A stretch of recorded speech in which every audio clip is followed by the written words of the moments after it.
You don't remember the moment it was created. Not the room, not the hands, not the decision. But somewhere, very early, before you could speak, before you could understand anything at all, a document was filled out with your name on it. Or at least, the name that would follow you. It doesn't just record you, it defines you. And the strange part is, nobody ever asks you about it. You grow up assuming it's just there, something natural, something that has always existed, you needed for school, for a passport, for a job, for a bank account, for almost anything that requires you to prove that you are you. It sits quietly in a folder, maybe a drawer, maybe scanned into a government database somewhere you've never seen. Most people never think about it again. But if you slow down for a second, just a second, and look at it not as paperwork, but as an object, something starts to feel off. It's not written by you. It's not even written for you. It's written about you. Before you had any say in anything, before you had a voice, before you had a choice. And somehow, that document becomes the foundation of everything that comes after. Your identity, your records, your legal existence, all of it traces back to something created at the very beginning, without your awareness, without your consent, without your participation. That alone is strange, but it gets stranger when you start asking a very simple question. How long has this existed? Because it feels ancient. It feels like something tied to civilization itself, something as old as governments, as old as law, as old as organized society. But it's not. For most of human history, nobody had one. Not your ancestors from 1,000 years ago, not the citizens of empires that controlled entire continents, not the people who built cities, traded across oceans, governed populations in the millions. They lived, they married, they owned property, they fought wars, they built systems that lasted for centuries, and none of them needed a document issued at birth to prove they existed. That realization, it's subtle at first. You almost brush past it, because your mind tries to correct it automatically. There must have been something, right? Some equivalent, some older version of the same idea. And there were records, of course there were. Empires counted people, churches recorded baptisms, families tracked lineage. But those systems didn't operate the way this one does. They didn't assign a numbered identity to an individual at the moment of birth and tie that identity to every system that person would interact with for the rest of their life. They didn't follow you. They didn't define you. This one does. And the more you sit with that, the harder it is to ignore what it implies. Because if something this fundamental, something this central to how modern life works, didn't exist for most of history, then it didn't evolve slowly. It appeared. And when you start looking at when it appeared, that's when the pattern begins. It doesn't just record you, it defines you. And once you start looking for the moment that definition was introduced, you realize something else. It didn't happen in one place. It didn't happen gradually. It happened almost everywhere at the same time. It didn't spread the way ideas usually spread. There wasn't a single country experimenting with it while others watched. No long period of resistance. No visible debate stretching across generations. It just appeared. And then it was everywhere.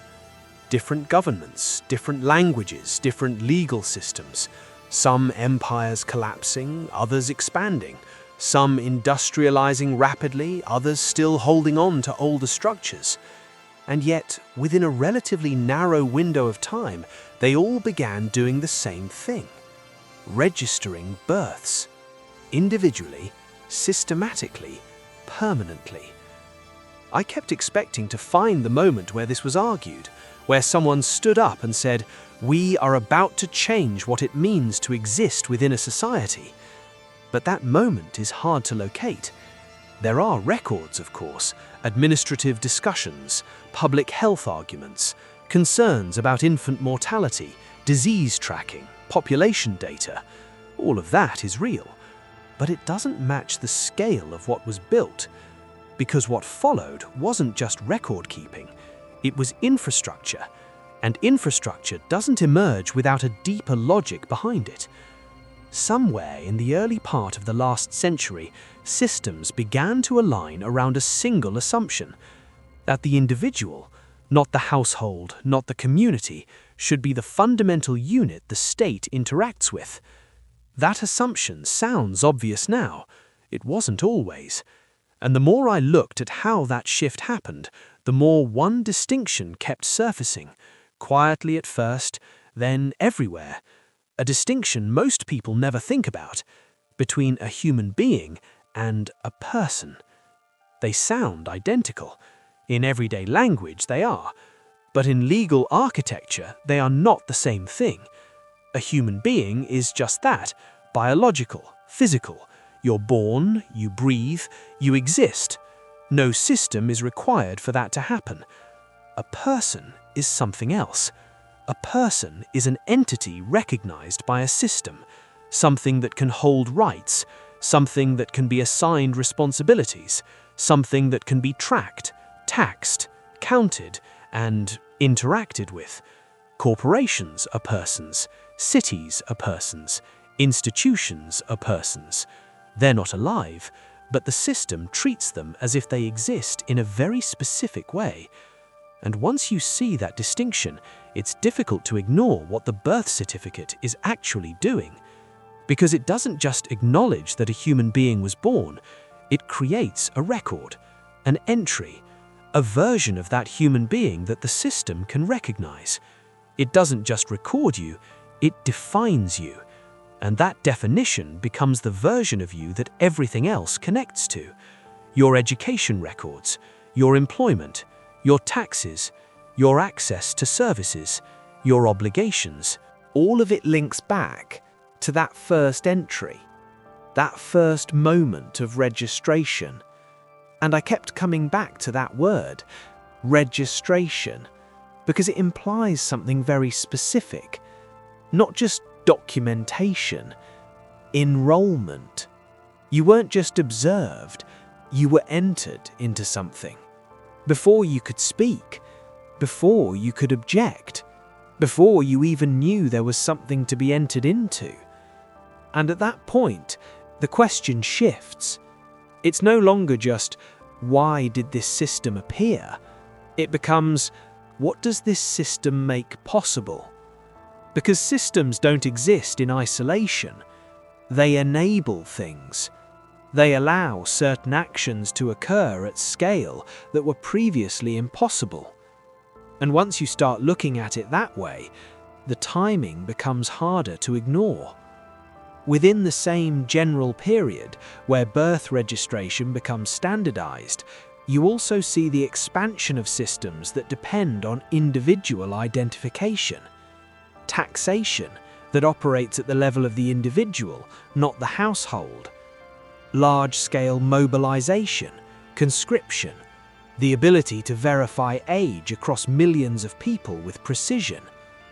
Benefit systems, social programs, identification numbers that follow you across institutions. All of these things require something very specific. They require that the individual is legible, not just known in a general sense, but defined, tracked, consistent across systems. The system already knows, or at least it has a version of you that it can work with. And once that version exists, everything else can be built on top of it. I noticed something else while going through older records, and I might be framing this wrong, but it kept coming up. There's a kind of silence around the transition itself. Not total silence. People wrote about the benefits. They talked about data, health, organization. But the deeper question, the one that feels obvious now, doesn't appear to have been widely debated. What does it mean to convert a human life into a registered entity? To take something that exists naturally and anchor it into a system as a formal entry? That question doesn't seem to have been asked in any sustained way, at least not publicly. And maybe there's a simple explanation for that. Maybe it felt like progress. Maybe it solved enough practical problems that nobody stopped to examine the underlying shift. But the scale of it, the coordination of it, that's the part I can't quite set aside. Because independent systems don't usually converge this precisely without some form of shared logic, or shared pressure, or shared necessity. And this is where I have to slow down a bit, because the next step in the reasoning, it starts to sound like a reach. At least it did to me when I first considered it. So I'm not presenting this as a conclusion, more as a question that keeps resurfacing the deeper you go. Let me propose something that sounds absurd until you examine the structure around it. What if the birth certificate doesn't just identify you to the system? What if it creates the version of you that the system is designed to interact with? Not metaphorically, functionally. A separate layer, a legal construct attached to a biological reality. And that construct becomes the thing that can be counted, managed, and integrated into larger systems. If that were true, and again I'm not saying it is, only that it fits the pattern, it would explain why everything connects back to that initial record. It would explain why you can't meaningfully interact with modern systems without it. It would explain why losing it, or not having one, creates a kind of administrative invisibility. And it would explain why the system is built to recognize that version of you first, before anything else. It doesn't just record you, it defines you. And once that definition exists, it doesn't go away. It follows, quietly, consistently, from the beginning to the end. Once that idea settled in, I tried to ignore it. I went back to the records, back to the official explanations, public health, data collection, administrative efficiency. All of that still holds, but it doesn't account for everything that came after. Because once a system like this exists, it starts connecting to things that weren't originally part of the justification. And that's where the pattern becomes harder to dismiss. You begin to see how many systems depend on that initial entry, not just loosely, structurally. Your ability to work legally, to open a bank account, to access education, to receive benefits, to be taxed, to be identified across institutions that don't communicate directly but still recognize the underlying record. It all traces back, not to you as a person standing here breathing, but to a version of you that exists inside a system. And that version is stable, consistent, recognizable, even if everything else about your life changes.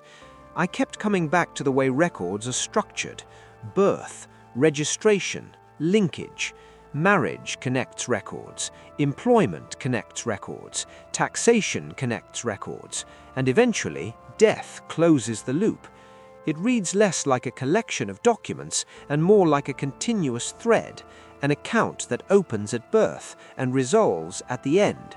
Or maybe account isn't the right word, but I couldn't find a better one that matched how consistently everything pointed back to that first entry. And that's where another question started to surface, one that I tried to dismiss at first because it pulls the whole structure into a direction that's difficult to sit with. What exactly is being tracked? Not in the broad sense, not population or citizens, something more precise than that. Something that requires a consistent identity across decades, something that needs to be predictable, traceable, verifiable. I went looking for where that requirement becomes explicit. Some document, some discussion, some moment where the architects of these systems clearly state what they needed. And that's where things thin out. Not completely. There are archives, legislative records, census reports, but the deeper justification, the one that explains why this structure had to exist in this exact form, is harder to pin down. It's implied. It's never fully stated. And the absence starts to feel deliberate.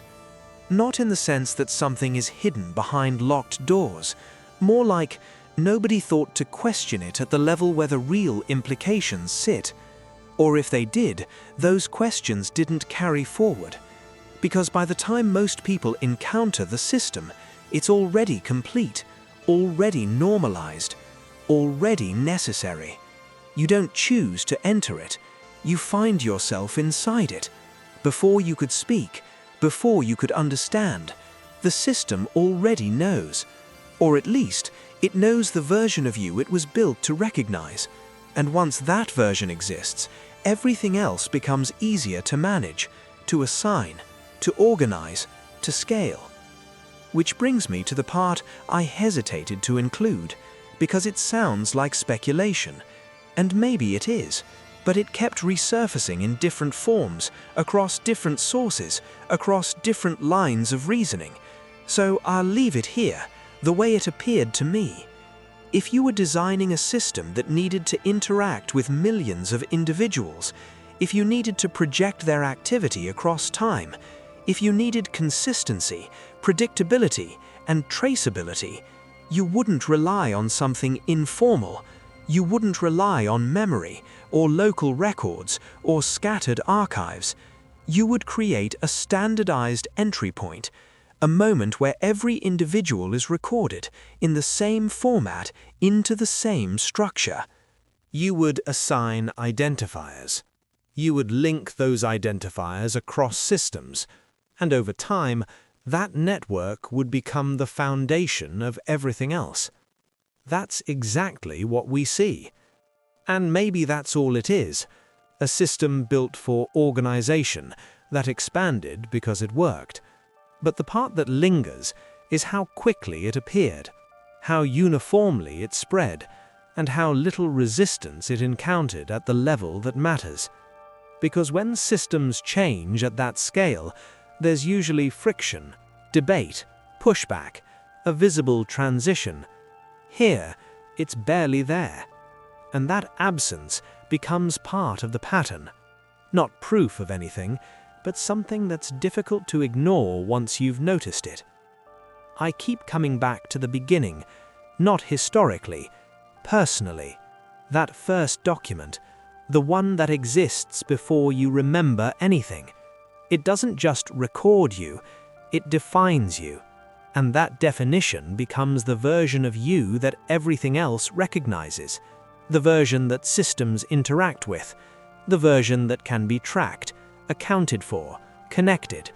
And you spend your entire life moving through structures that recognize that version without ever really seeing it, until you look at the document again, not as paperwork, but as the starting point, the first entry, the moment something about you was fixed into a system you didn't choose. And maybe that's normal, maybe it's necessary, maybe it's just how complex societies function, or maybe that's too easy. Because once you see it, you start to notice something subtle, that the document you use to prove you exist was never actually created for you to hold. It was created so something else could recognize you.